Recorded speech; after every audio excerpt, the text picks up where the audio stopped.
Hello, and welcome to Non Sequitur News for June 9th, 2025. I am MayorWatt, and I'm going to go over 10 articles. Large invasive lizard, WWDC 2025 announcements, Costco Perk, an egg recall, how paper mills work, a pet zebra has been recovered, a book dealer has been cleared, what a ticket to space gets you.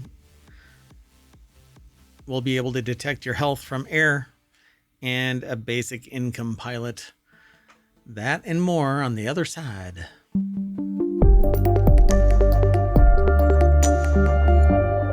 All right, folks. I am MayorWatt. I run ohmTown.com. The Sentient AI is not available today. May not be available for tomorrow's show or tonight's show. I'm in a time machine. I've gone back a couple of days. Been kind of overwhelmed with mayoral duties. Keeping me from doing the show on time and regular, and so I'm trying to play catch up right now. Hope you don't mind. I'm not really going to rush, but I'm also not going to linger. So let's get into today's articles. The first one is about a large invasive lizard that was spotted in a California park. Hikers at Joseph D. Grant County Park, just outside of San Jose, saw an Argentine black and white tegu last week, and rangers are now searching for the out-of-place reptile. Hopefully it doesn't replicate. Sarah Kuda over at Smithsonian Magazine or SmithsonianMag.com put the article together. Yeah, that's what this thing looks like. Hikers spotted the creature at the 10,882 acre Joseph D. Grant County Park last week. That is a hell of a lizard. It looks like a big old monitor lizard. So last week, hikers were out exploring the county park when they came across an unusual creature lurking in the brush, a big, mostly white lizard with black stripes. It was an Argentine black and white tegu, a land-dwelling reptile versus what? The flying tegu? Anyway, that's native to South America. I think it's somebody's pet, and it just got too big, so they give it away.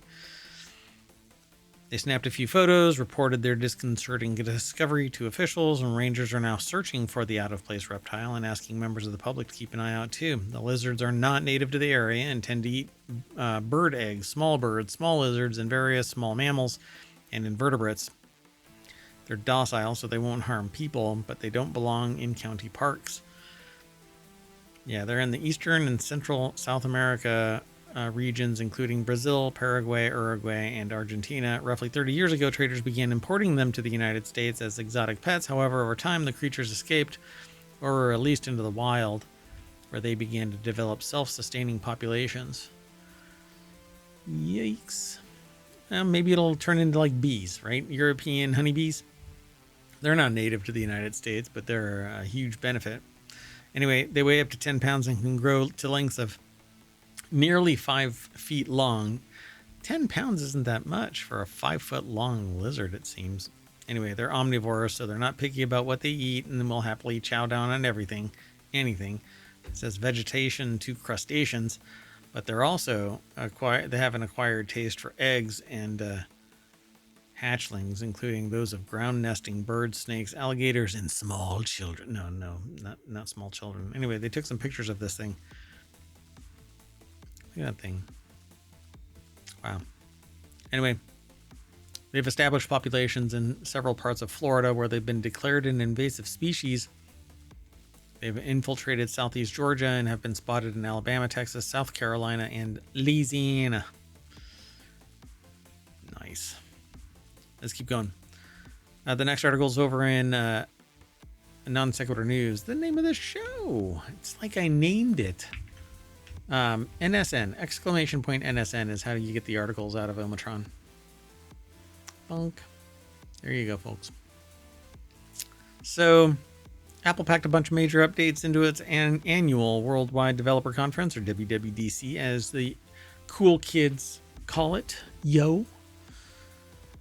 During the event, the company showed off the sleek design refresh coming to its operating system, as well as a mix of new features to iPhone, iPad, Mac, AirPods, and more. We don't have an update to the Mac Mini, the iPad Mini, which is what I want. I really want a new iPad Mini because it's small. I want it to be like an M2 maybe. That'd be great. I want something smaller but newer. I don't want the older tech. Anyway,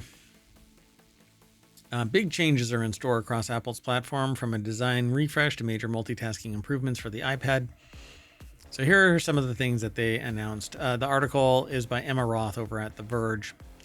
Liquid glass design updates across iOS, macOS, iPadOS, and more. I think that it's dumb. I mean, we're basically going back to Aqua. That whole design aesthetic is dumb. It's a bloated, over encumbered design aesthetic. I don't know. It's just stupid.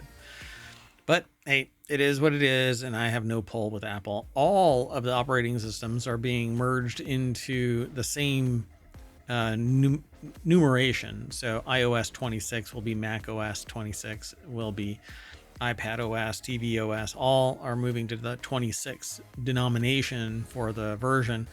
The date time notification previews on iOS will also adopt the new look of glass, this liquid glass theme. In fact, it'll actually end up, you can make everything clear, like transparent, translucent actually. Anyway, they're going to also have new looks for the camera, Safari, and phone apps. iPadOS will come with a better windowing feature so that you can scroll through the windows. I don't like the way that they do it now. It's really kind of kludgy. Apple is bringing a major update to iPadOS 26 that would make multitasking easier. A new windowing capability that'll let you resize app windows and place them around your display, which I think is great. Right now, I have this problem that if I switch from one app to another, it goes full screen and it stops streaming the audio from like a YouTube video, even though I pay for YouTube. Yeah, I know. I'm that one person.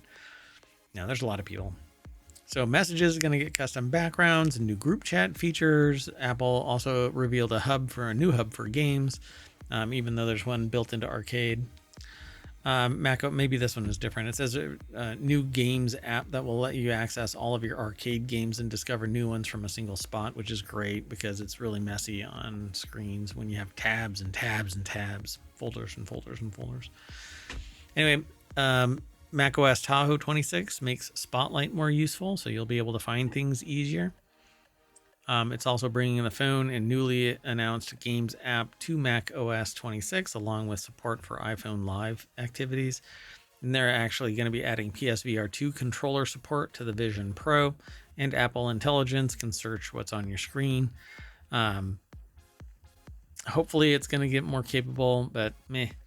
The best thing that I've seen so far is that watchOS 26 is going to add the new wrist flick feature, where if something pops up on your screen, you can look at it and flick it back and it'll go away.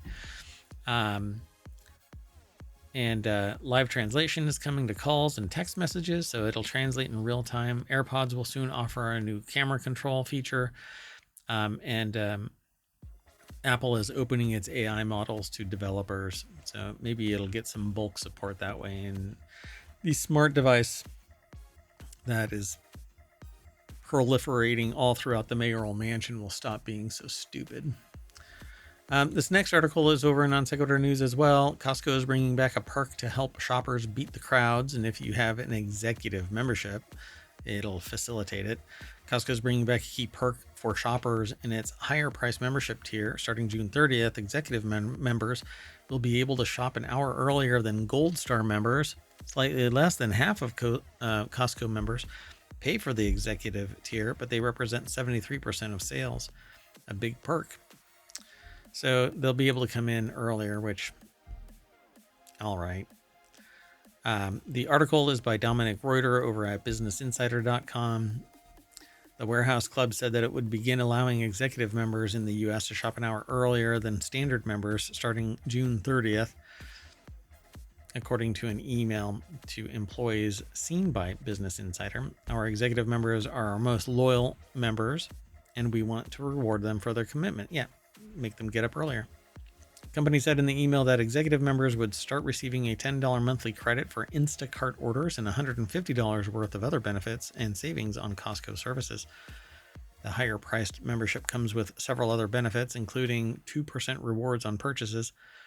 Slightly less than half of the Costco members are executive tier, which costs twice as much as the standard $165 a year level called Gold Star. So it's $130 for the executive member, but they account for 73% of the company's total sales. So they're the ones that are running and gunning for Costco. All right, let's keep going. Next article is over on the Mobile Channel. The CDC recalls 1.7 million eggs as a salmonella outbreak leaves dozens sick. The article is over at QZ or Quartz.com, well, QZ.com or Quartz. Michael Barkley put the article together. Brown eggs from August Egg Company sent 21 people to the hospital. You have brown eggs, and you've purchased them from either in California, Nevada, Kentucky, New Jersey, Nebraska, and Washington. You might want to look at who made them. Not the chickens, but the people who sold them. And that would be August Egg Company. The issue is a recall on June 6th for brown cage-free and brown certified organic eggs. The CDC is advising people not to eat, sell, or serve recalled eggs. 21 people were hospitalized. No deaths have been reported, and the number of people is likely to be much higher. People just don't align it to their egg. On June 6th, August Egg Company recalled eggs sold to Walmart, Save Mart, Food Max, Lucky, Smart and Final, Safeway, Rallies, which I've never heard of, Food for Less, and Ralph's. And so, yeah, if you've gotten sick after eating eggs or anything made with those eggs, then you may have been infected with salmonella. Gets into eggs when shells are contaminated by poo. And that can come from fertilizer in the same field that the chickens are running around in. So food safety is a top concern, but there have been cuts, and so not everything is being policed at the same level as before. So you have to protect yourself, be smart, be safe. Let's keep going. The next article is over in Greenogram, which we rarely see nowadays. Authorship for sale in Nature. They're investigating how paper mills work. Companies selling authorship slots thrive in a culture that equates success with a strong publication record. Customers, sleuths, and shadow owner of a paper mill explain why. Because it supposedly shows that you know what you're doing.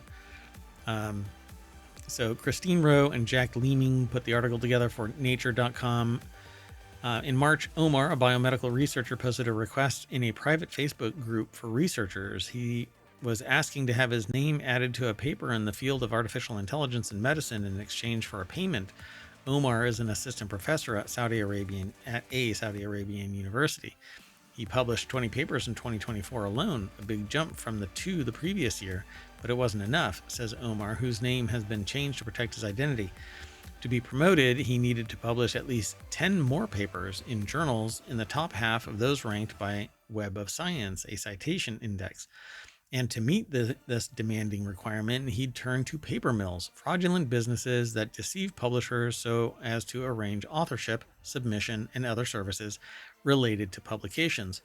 Omar wasn't choosy. The paper could be on any branch of medicine with an AI theme, and he didn't need to see it before submission, nor did he mind what position he had in the author list, but he did not want to deal with reviews. Omar's circumstances are not unusual. So over WhatsApp, Omar told a reporter for Nature's career team, "I'm dealing with many writers as a co-author." Omar wrote that he had already paid for many papers, name-checking co-authors based in India and Pakistan. He could afford to pay no more than $400 per paper, he said. The communications he shared indicated that he had paid as little as 76 Saudi riyals, or about $20 for one paper.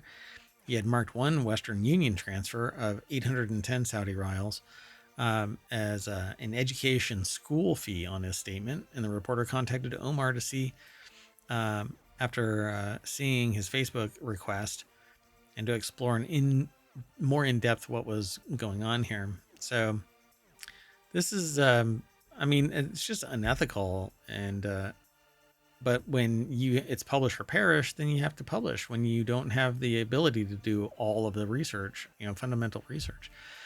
Ivan Oransky, a co-founder of research integrity blog Retraction Watch, has repeatedly warned of industrial level scale of research misconduct, stressing that paper mills are just a symptom of an academic reward system focused on metrics such as university rankings and a quantity of publications. Well, you can't get tenure unless you get published. It's just the nature of the game. A PhD doesn't just do it. And you got to apparently kiss a lot of butt. Teng's concerns around pressures to publish faced by clinical staff are born out of the data. A Nature analysis of paper retractions from 2014 to 2024 published in February found that 7 of the 10 institutions with the highest proportion of retracted research articles were hospitals in China. So they talk about paper mills in this article, and it's all because there's a profit motive that requires somebody to be in peril of losing their means of revenue generation. So they're going to lose their job. So there's somebody that is willing to exploit them. I mean, that's one of the things that when like background checks and stuff like that are done, if they can be compromised, then it's a liability, and a company may or may not hire somebody with that liability. But there's much more in this article. I won't have the ability to go through it entirely during the stream, but it says because papers are often mass-produced, typical signs include familiar text, duplicated images, suspicious email addresses, implausible collaborations, and irrelevant citations. Another red flag is tortured phrases resulting from attempts to hide plagiarism. Examples include profound neural organization instead of deep neural network, and subterranean insect settlement instead of ant colony. Paper mills have also been submitted and occasionally been successful in publishing plagiarized or duplicated papers, but they figure out ways to work around it. They conducted anonymous interviews with natural science academics at 3 elite Chinese universities, as well as obtaining internal documents. One faculty member told a research ethics subcommittee that they had indeed engaged in academic misconduct, but they added that if the university and faculty leaders had not implemented such inhumane policies and forced us so harshly to publish as many articles as possible, they wouldn't have resorted to unethical means. Well, it's supposedly to get the best. A phrase similar to that was uttered to me, don't you want to hire the best person? I am the best person, and you're an ass for asking me. Anyway, the next article is over in the Wanted channel. Ed, the runaway pet zebra, finally caught after a week on the lam. There he is in a net. Poor Ed. Wait, that's Ed Cara that put the article together for Gizmodo.com. Ed's escape shut down a highway in the area at one point, but they've been caught. Look at that, Ed running around. Rutherford County Sheriff's Office is happy to report that Tango 82 aviation crews located Zebra Ed, or Ed the Zebra, and returned him to his owner on Sunday, the sheriff's office said in a statement. I wonder what the bill is for that. Wild or exotic animal escapes do occasionally happen in the U.S. Last November, for instance, a sizable group of rhesus monkeys fled the Alpha Genesis Primate Research Center in South Carolina. The monkeys' taste of freedom lasted quite a bit longer than Ed's did, however. The last of the monkeys was finally caught in late January 2025. So Ed may have only been free for about a week, but his rebellious spirit will surely go on to inspire us all. Next article is about a book dealer cleared of selling rare, stolen Haney books, I guess. A book dealer who claimed he bought 2 missing and extraordinarily rare Seamus Haney first editions worth $2,000 at a bric-a-brac stall has walked free from court. The article is over at rte.ie, and it says 70-year-old Alan Laddick of Fahey Gardens, Lowgray, County Galway, admitted he was reckless in buying books for about €40 each, hoping to sell them for a profit. However, he pleaded. It says pleaded here. A lot of things say. Anyway, however, he pled not guilty at Dublin District Court to possessing stolen property. 2 books by the Nobel Prize-winning Derry poet, The Tollin Man, worth €1,250, and Shivers, valued at $750 last year. The books previously disappeared from Kenny's Bookshop in Galway. However, they were located after Mr. Laddick later went to sell them to the Temple Bar Bookshop in Dublin, so granting a dismissal. So let's see here. focused on lack of evidence presented in court as the two books, after being returned, were resold before the trial. Garda Allen Colley questioned Mr. Laddick, originally from England, who brought Shivers to the Temple Bar Bookshop on October 6th and returned 4 days later to complete the sale. And during the interview, they maintained that he had previously sold W.B. Yeats and Samuel Beckett books 3 or 4 times to the shop. His statement recorded that he was offered €200 for Shivers on 6 October. So he denied knowing that the books were stolen, but agreed that he had been reckless and was not diligent in establishing where the books came from. Thought they were cheap at the time and hoped to make money. I mean, he was a bookseller. So I don't know where all... Yeah, I'm trying to figure out. She stressed that the books had not been brought to the hearing and seemed to now be in other people's hands. And the photocopy images of the books tendered as evidence did not show the inscriptions described by Mr. Kenny.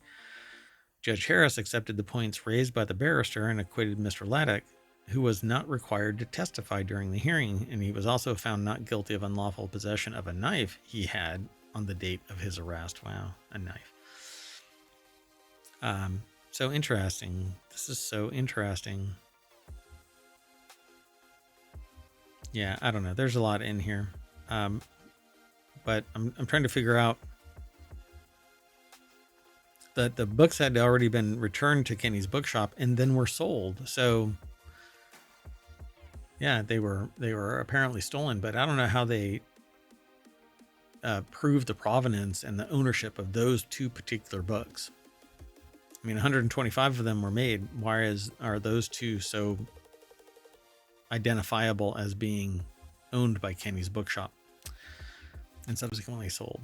All right. Well, anyway, the next article is over in Non Sequitur News. Axiom CEO explains to us what a $70 million ticket to space gets you. Anna Alchek over at BusinessInsider.com put the article together. It says here, tickets to space aren't cheap. Yeah, no doubt. Blue Origin requires $150,000 refundable deposit for a ticket to space and auctioned off a ticket for $28 million. Virgin Galactic tickets were previously $600,000 and are expected to go up. So the ticket in Axiom Space, $70 million. They're steep compared to others. But for starters, the destination is different. Unlike other human spaceflight missions like Blue Origin's New Shepard, Axiom Space missions extend beyond an 11-minute experience involving much more than a rocket trip into weightlessness and a quick return to Earth. Instead, you'll visit the International Space Station. Batia said that the $70 million price tag doesn't just cover a ticket to space, but a year-long program to become a trained astronaut. The company told Business Insider that Axiom Space's private astronauts undergo training that meets NASA standards, though it isn't quite as robust as what is required of NASA astronauts. It's a full-on enterprise, Batia says, who hasn't taken a trip himself, but told Business Insider that he often referred to by others as an astronaut whisperer, whatever that means. Anyway, so yeah, it's a year-long trend or exercise training operation, and you basically become an astronaut. The company said that the missions also open opportunities for countries to access space beyond the partners of the ISS. Its coming mission, AX-4, launched a crewed mission on Monday, includes government contracts with India, Poland, Hungary, and at the government level, Batia said that the ticket price is a drop in the bucket compared to what it would cost a country to build a space program to send humans. So, yeah, no shit. All right, the next article is over in Technology Today. No more needles. This new device detects health risks from thin air. Portable technology captures molecules in breath to support medical care. From managing diabetes to monitoring newborn development. If you've ever waited at the doctor's office to give a blood sample, you might have wished that there was some other way to get the information without using needles. Despite many medical advances in the 20th century, we still use blood. But this device apparently may prove things different. Louise Lerner from University of Chicago put this article together. It's over at scitechdaily.com. Despite many medical advances in 20th century, we still use blood. The device called ABLE, which they haven't defined what ABLE means, A-B-L-E, it's capitalized, so it's an acronym, could one day detect airborne viruses or bacteria in hospitals and public spaces, help monitor newborns, or allow people with diabetes to measure glucose through the air via their breath. The entire unit measures just 4 inches by 8 inches. So for decades, detecting molecules in the air has been more difficult than detecting the same molecules in liquids. That's why doctors rely on blood tests and why people with diabetes often need daily pinpricks, or more than one. Even the at-home COVID tests many people use required adding liquid droplets. So you can use cell phones to take a picture or record audio, but we don't have similar technology to see air chemistry. So they created a device. The team designed a multi-part system. First, a pump sucks in the air for reading. Next, a humidifier adds water vapor, and a miniature cooling system lowers the temperature. This causes the air to condense into droplets. With any relevant particles suspended inside, the droplets slide down to a specially designed ultra-slick surface and collect into a small reservoir. For one early proof concept, Ma used a cup of coffee as a test. He blew a puff of vaporized coffee into the system to see if it could successfully be collected and detected, and when the liquid condensed out, he didn't even need to run tests to know that it had worked. The distinct aroma of coffee emanated from the liquid. So Airborne Biomarker Localization Engine, or ABLE, the initial inspiration for such was a trip that he made to the Stephen Family Neonatal Intensive Care Unit at UChicago's Comer Children's Hospital as part of his ongoing work with the Center for Science of Early Trajectories. The center founder, Professor Erica Claude, wished that there was a way to run tests on our tiny patients without drawing blood or other invasive methods. So here we go. Premature infants are some of the most vulnerable and fragile patients that we care for in medicine. The promise of this technology is that we'll soon be able to non-invasively track newly identified biomarkers to optimize care for these infants and for anybody who doesn't want needles jabbed into them. Not me, though. I want to get another tattoo. All right. Well, anyway, the last article, this is Non Sequitur news, so we always off some weird angle. The last article is over in Non Sequitur news. Artists who got almost $1,500 a month under a basic income pilot say that their work improved, and this is kind of proven out research. When you don't have to worry about your income, you don't have to worry about day-to-day living, then you can basically do other things. Your life is improved when you aren't in fear of your life improves. So Ireland's basic income pilot program for the arts ends in August for 3 years. 2,000 artists and creative arts workers received about $370 a week. Recipients said that the stipend overall improved their daily lives. For about 2,000 of these artists, the weekly stipend provided through a basic income program has been a lifeline.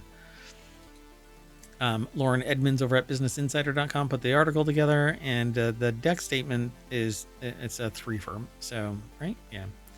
Ireland's basic income program for the arts ends in August. For 3 years, 2,000 artists received $370 a week, and recipients said that the stipend overall improved their daily lives. We need no further pilots. People need UBI now to face and deal with the many social, economic, and ecological crises of our world, says Reinhard Huss, the organizer of UBI Lab Leads, which sponsored the event alongside Basic Income Ireland, UBI Lab Arts, and UBI Lab Network, told Business Insider. The Universal Basic Income offers an entire population recurring, unconditional payments regardless of an individual's socioeconomic status.